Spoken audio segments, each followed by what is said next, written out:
అక్క ఏం చేస్తుర్రే చాలా ఆయిరా కొనలు లేదా పండుకుందా సరే సరే లేపుడు ఎందుకు సరే సరే నమస్తే అన్న ఏమైంది మోటార్ పనిచేస్తా ఏమైంది రేపు ఏపిస్తుంది నువ్వు దగ్గర ఉండి ఏముంది నువ్వు ఎందుకు వర్షం వస్తాను నేను రేపే చెప్తాను మంచిగా ఆరోగ్యం మంచిగా ఉందా వెళ్తున్నావు ఇంటికేనా సరే సరేనే నమస్తే తమ్మి అందం ఎట్లా నమస్తే అన్న నమస్తే పెద్దవా పత్తేసిర్రా కలుతున్నట్టున్నారు కదా అయిపోయిందా కలుసుడు మరి నేను ఒక వాన పడితే మంచి మొలక మంచిగా వచ్చుగా అయిపోయిందా పోతురు అదేంటి సంచి తీసుకుపోతున్నట్టు నేను వేస్తుంది ఇంటికాడ సంచి తీసుకురాపు నేను ఇచ్చేస్తుంది నువ్వు నడుచుకుంటావు నేను సంచి తీసుకొస్తుంది ఆ సంచి తీసుకురాపు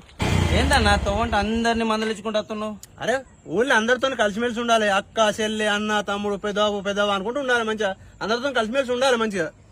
నాకు తెలియదా నీ పెద్దవ ముచ్చట్లు అచ్చ నెల సర్పంచ్ ఎన్నికలు ఉన్నాయి దాని గురించి నువ్వు అచ్చటోళ్ళు పోయేటోళ్ళకు నమ్మస పెడుతున్నావు నువ్వైతే సర్పంచ్ నిల్చు నీ పుత్తెలు దింపపోతే అడుగు అంతే అంతే అన్న అంతే నువ్వు ఎట్లా అంటే అట్లనే మరి